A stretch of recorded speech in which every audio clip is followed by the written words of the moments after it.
This city on the shores of Lake Erie has had its share of hard times where its athletic teams are concerned. But no Browns fan has ever seen a season like the season of 1990. It was a season out of sync.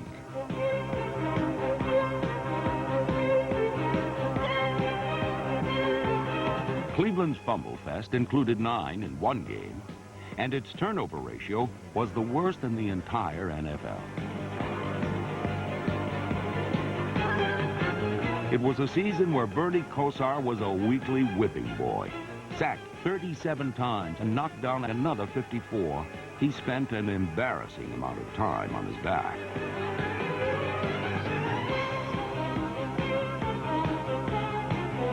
It was a season of dropped passes and missed opportunities. The team scored only 228 points, fewest ever, and were shut out a record-breaking 3 times.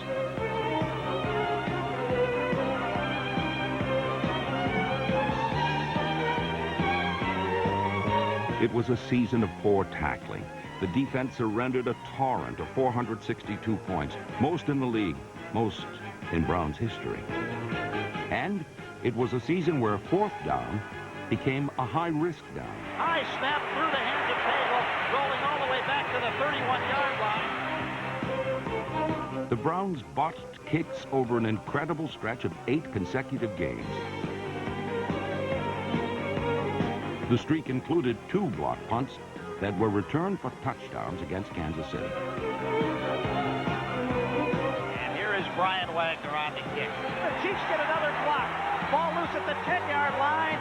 Big pile up at the 5-yard line. Football is still loose at the 3-yard line. The Chiefs pick it up and carry it into the end zone for a touchdown. It was a season so hellish, it made you want to hide your head as both players and fans reacted to the 3-13 record, the worst in the 41 years of the franchise.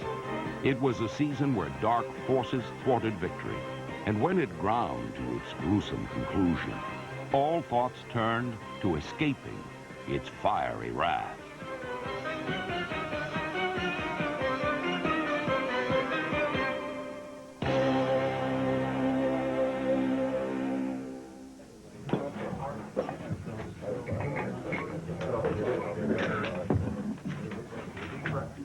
All right, thank you, Connie. We're walking right now. Ladies and gentlemen, about 1 o'clock this morning, the Cleveland Browns entered into a 5-year contract with Bill Belichick. And it gives me pleasure to introduce to you the new head coach of the Cleveland Browns, Bill Belichick. Thank you, Art. It gives me a great deal of pride and pleasure to now be a member of the organization. This is certainly one of the outstanding franchises in the National Football League, and I'm tremendously proud to be here. The Browns' strangest season began in the bright sunlight of September, with Michael Dean Perry and the defense leading the way against the Steelers.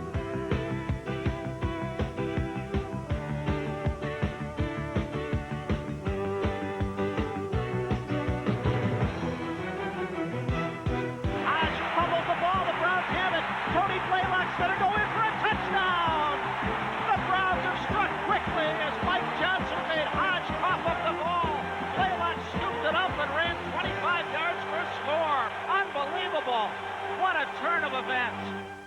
It would be an entire month before the Browns won again. And it occurred in a most unlikely setting.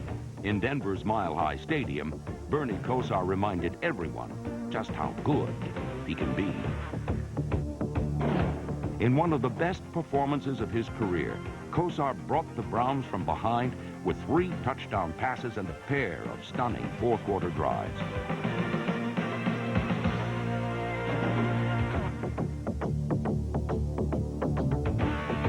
With time running out, the game was on the line when rookie kicker Jerry Corrick attempted a 30-yard field goal.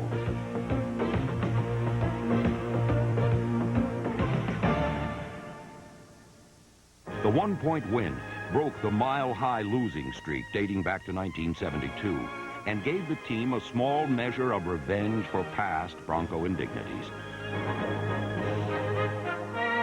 10 long weeks elapsed before the team tasted victory again.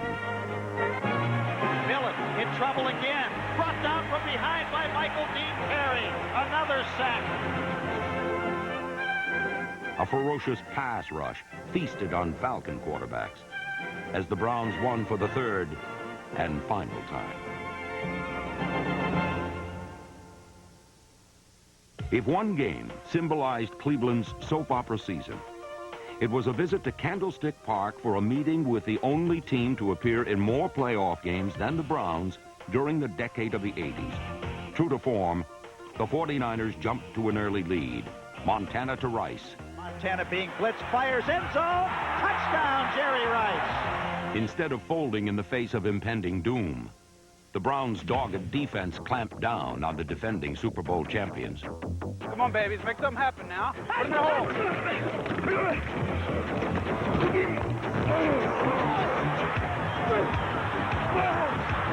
Somebody make a play.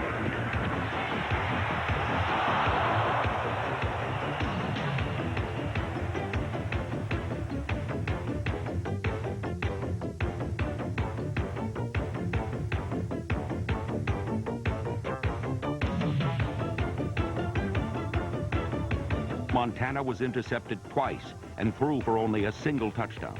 Even at the side corner, even to the end. You know, even if he jumped at the end, you're going to slide to Haley. But the Browns' attack was faring no better, and in a surprise decision, Bernie Kosar was benched in favor of backup Mike Pagel. 5, X stop at 8, on 1, probably. Led by the 9-year journeyman, the Browns bounced back from a 14-point deficit with 2 fourth-quarter touchdowns. Slaughter in motion. Here's Pagel. 3-step drop, 5-step drop, firing. End zone. Touchdown, Browns. Webster Slaughter. He split 2 of the 49ers, including Keena Turner. Best job in America. We're going to beat them. Inside. Inside.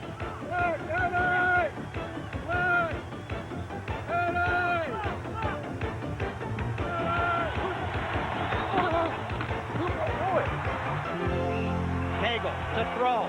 Fires. End zone. Ozzie. Touchdown, Browns. Ozzie Newsome with a marvelous catch. Vintage Newsome. With one of the Browns' most famous fans gleefully cheering them on, Cleveland knotted the game, and sudden death overtime appeared a distinct possibility. It ain't going to be boring. I said it ain't going to be boring. I see a tie score up there. It's going to look good in the papers when our second-team quarterback beats their streak. I love it. But as so many have discovered before them, this is no ordinary Joe taking snaps for San Francisco. Big down, big down. Stop him now! Big play! Come on, D! Come on, D! Throw in, throw in! Oh! Poor old 47-year-old heart. They battled back, but it won't mean a whole lot if Kofer makes this kick. A nice gust of wind right about now. Lock it! He's gonna miss it! Snap is high, it's put down. Kofer's kick has the distance. No, no, no, no! And it is gone. 5 seconds to go. The 49ers have taken the lead 20-17. The 49er defeat was the toughest to take, but it also showed a potential that seldom surfaced all season.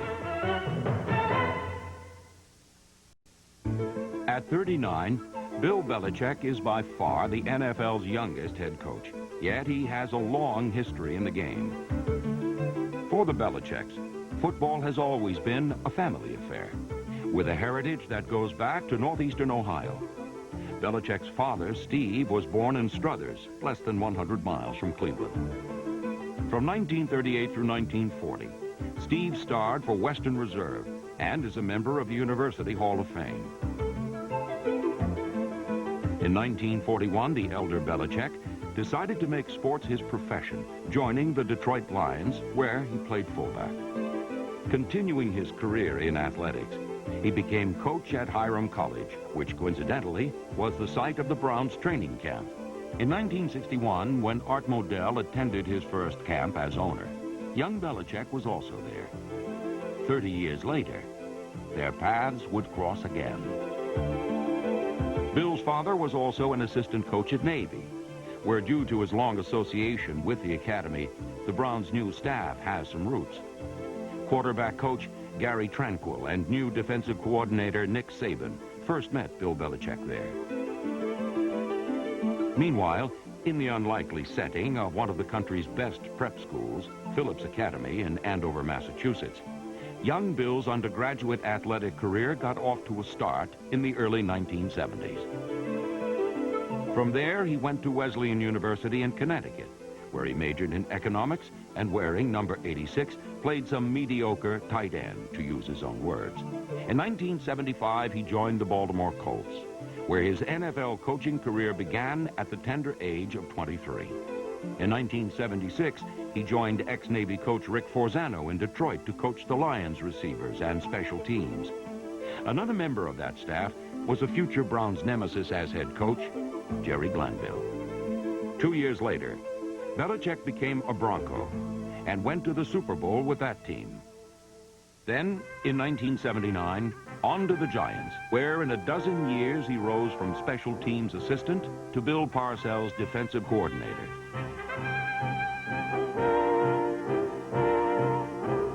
In New York, Belichick experienced the highs and lows of championship caliber football. He was the architect of the alignments that yielded the fewest points in the league last season. He's got to get it down the field very much time. Double seam, X and C Q, those deep Q patterns now. There's nothing Bill Belichick loves more than the sideline action with a chalkboard for a teaching tool. Look, it's going to be the same thing to the open side now on third down. You're going to get a guy in the flat and then two guys crisscrossing, you know, however they match the thing up. All right, so look, on that two coverage there, even though Andy should be dropping on that, when you get this shot right here, then just go ahead and play the way out of keep the intensity and stay alert. Know what the hell down it is, know what the situation is. Get in the huddle, get the ball, and play hard. Talk about a key play. Here it is, 3rd and 5. Pressure's on. Throws it out over the middle, intercepted at the 20. He's returning it back to the 50. The Giants allowed a league-low 211 points, less than half the number the Browns permitted in 1990.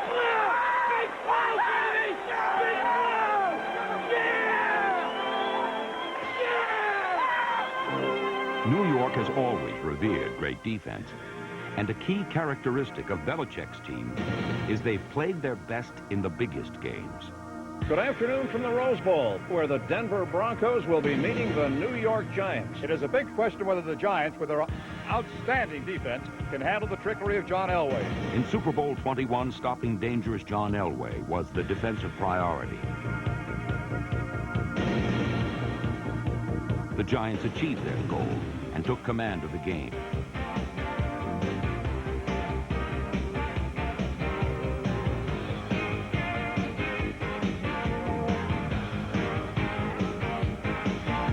George Martin tackles Elway into the end zone for a safety.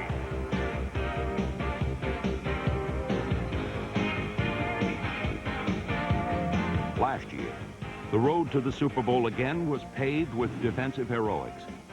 In the playoff against the Bears, a great goal line stand saved the day.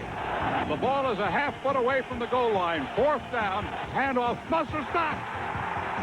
What a play! John Washington stopping him at the line of scrimmage. The NFC Championship took place at Candlestick Park, a nearly impossible place to dethrone the defending champions. Man or so, just be alert on the tight splits, okay? Check. All right, that's where to jam on that too, okay? Keep hammering them.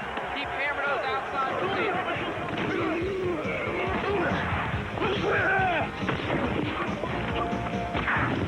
The Giants' defense knocked Joe Montana out of the game and soon knocked the 49ers out of the Super Bowl chase. Well, the Giants' door is still open. The trip to Tampa remains within reach of New York if they can hold San Francisco on this play. Again to Roger. And he hits the wall, loses the ball. Giants have it. And New York suddenly handed an opportunity. Defense had given the team the chance to win on the foot of ex-Brown Matt Barr. Here's the kick. Plenty of distance. It is good. Good. And the Giants are going to Tampa Bay. Giants are going to the Super Bowl. They have ended the reign of the San Francisco 49ers 15-13 on the last play of the game.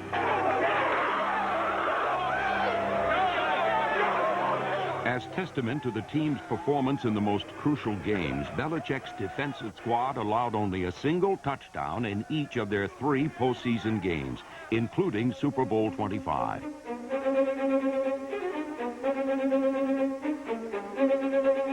In Tampa Stadium in the Super Bowl against Buffalo, Belichick's defense outplayed and outthought the Bills, taking the zing out of their no-huddle attack by using a 2-man line.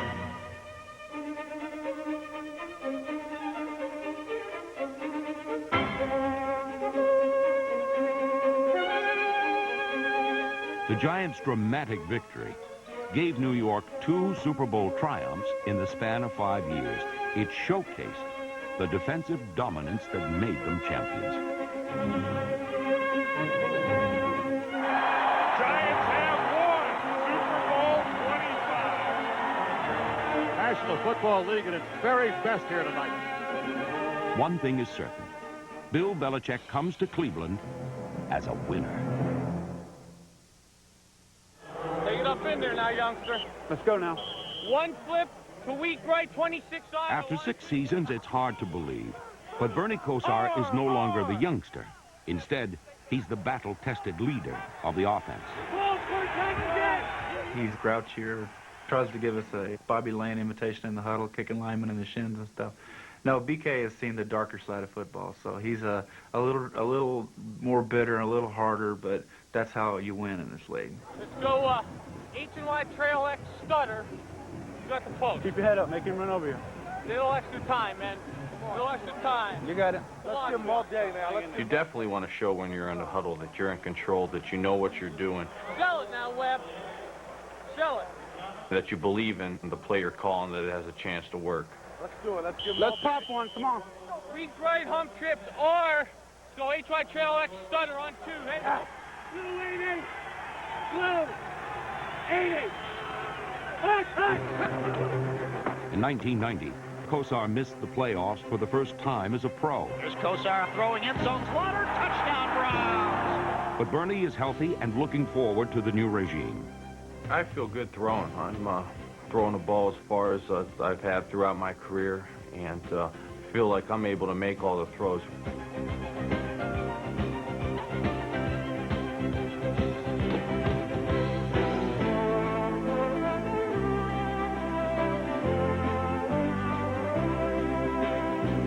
Under Belichick, Bernie will be learning his 6th system in 7 years.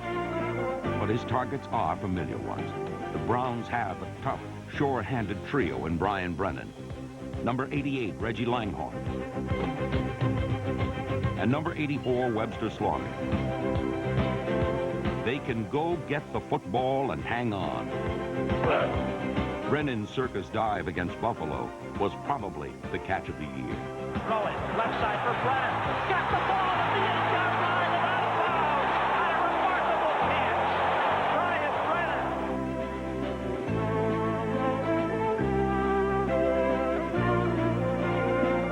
One target who won't be back is Ozzie Newsome. What are you doing playing again, man? Oh, still having fun.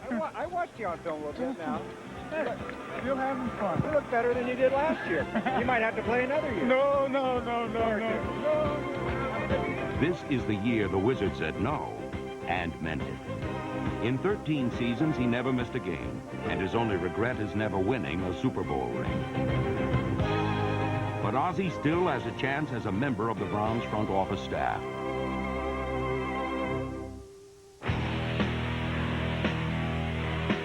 Chaos created by unexpected retirements and injuries on the offensive line severely hampered the running game last season.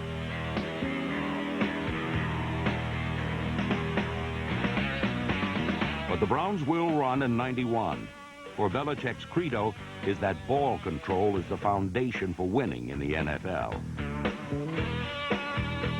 The Giants controlled the ball for over 40 minutes in Super Bowl 25. For the Browns to accomplish such figures under Belichick, they'll look to Kevin Mack, who played every down like it was his last. 3rd down and 1. And Kosar turns, hands off to Kevin Mack. 1st down, knocks over one of the Falcons at the 45. Kevin Mack rolling with all 18 wheels for it. Mack made the most of his second chance in football, and he punished anyone who tried to stop him.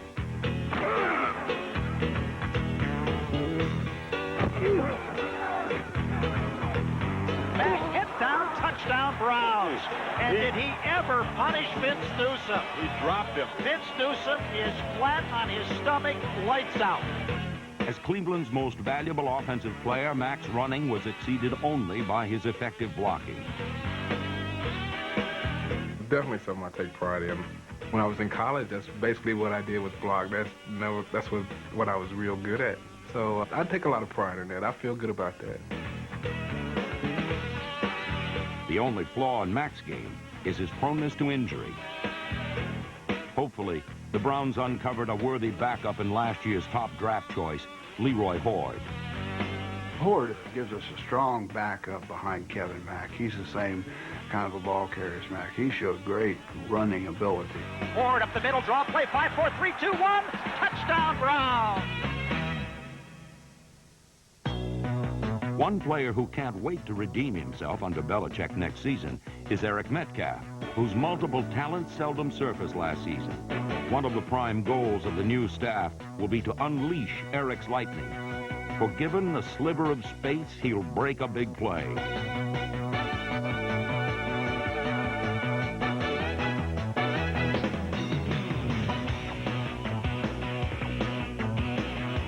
I know when I run in there up against those big guys, there's no way that I can just go in there and run over them. I have to use my speed and quickness and try to get around them. Metcalf has it at the 2. Straight ahead to the 10. Middle, 15, 20. Metcalf to the outside of the 30. Metcalf to the 40. He has an opening at the 50. Metcalf to the 40. He might go all the way. Eric Metcalf is gone for a 98-yard touchdown. And the Jets have just seen an F-15 run from end zone to end zone. He's something else. He's gone in the blink of an eye. I know when I'm blocking for him, I don't know really what position I should take on the guy to block because I don't really know where he's going. He's going to be a good one. He's going to be a great one.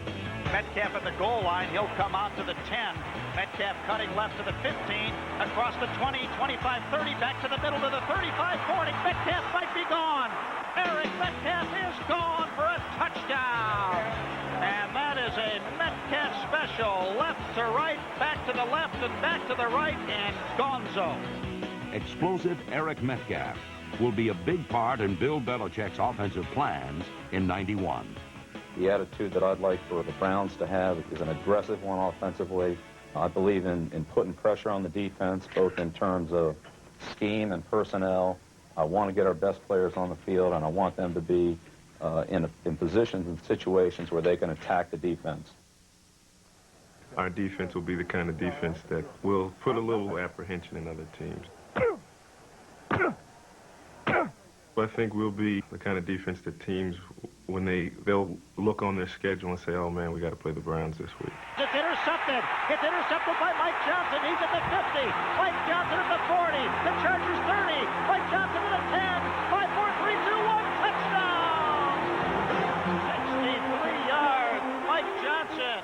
According to Belichick, the most important positions are those in the middle of the field. And in middle linebacker Mike Johnson, the Browns have a force who gets involved in every play. Of course, when you talk force in Cleveland, you're talking about number 92, Michael Dean Perry. Michael Dean Perry, the best. Great athletic ability, quickness, student of the game, knows the other team's formations, knows what they're trying to do, knows the personnel, studies his guy all week. He did some things, some counter moves that you just don't see much in football. They'll catch your eye and you say, this guy is doing some things I haven't seen before.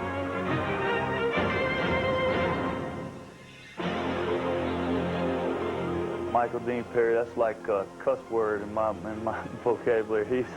He's been hell on me ever since he came in the league. He's a great player, quick off the ball. He causes us so many problems on our pass blocking. He just causes mass confusion on the offensive line. It's one guy I don't like to play against. He just creates havoc for us. He lines up in gaps, and not just us, but I've watched him in other games, and he creates all kinds of problems for teams. The way he gets off the ball, the way he penetrates, he can cause confusion in the running game, and he's always putting pressure on a quarterback. He's one of the best in the league at what he does.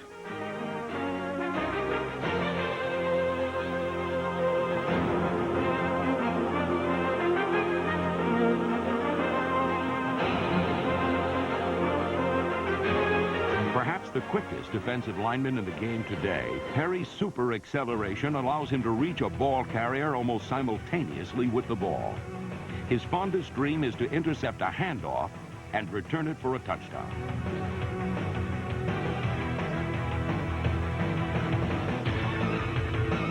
Yes, Michael Dean is fast, but he's also strong, knocking offensive linemen back on their heels on his way to the quarterback. A lineman who thinks he's established pass blocking position suddenly finds himself out of position, and Michael Dean on top his quarterback. In his second straight All-Pro season, Perry was nearly perfect, like this play, where he knifes through a double team to throw 260-pound Christian Okoye for a loss. And he's a team player. My goals depend on the team goals. You are only as good as the players around you. So if the players are playing as well as they can, they're doing a fine job, then hey, Michael Dean Perry is going to do a good job. Belichick's emphasis on a strong middle was evidenced in the draft, when number 29 UCLA's hard-hitting Eric Turner was chosen. The new coach wants a big, physical safety who can separate a receiver from the ball as well as control the middle of the field. He feels the second highest draft pick in Browns history is just the man for the job.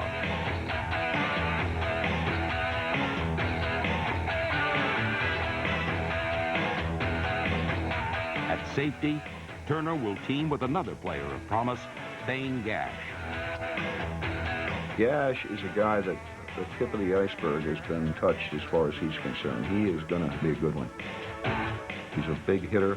He's the kind of kamikaze pilot back in the secondary that offensive receivers' eyes get real wide when they see him on the tape because he hurts people. He stays well. I see nothing but big things for him. He's the kind of guy that he's going to hit you 100% full speed every time, and there's no question of that, and you'll know it's going to be that way every time.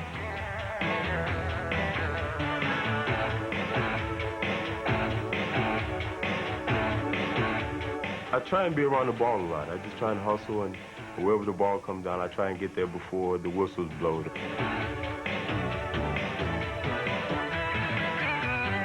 Whether it's a deep pass or a short run, I try and get there before the ball is down. Most teams struggle to come up with two good cornerbacks. Cleveland can choose from among 6. Number 31, Frank Minifield, still has the speed to stay with the best receivers in the game, as does another veteran corner, Raymond Claiborne, number 26.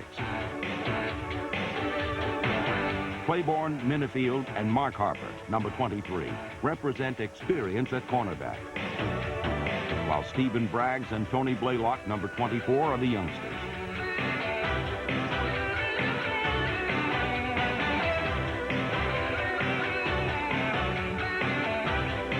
The Browns made it a priority to acquire defensive ends in the 1990 draft.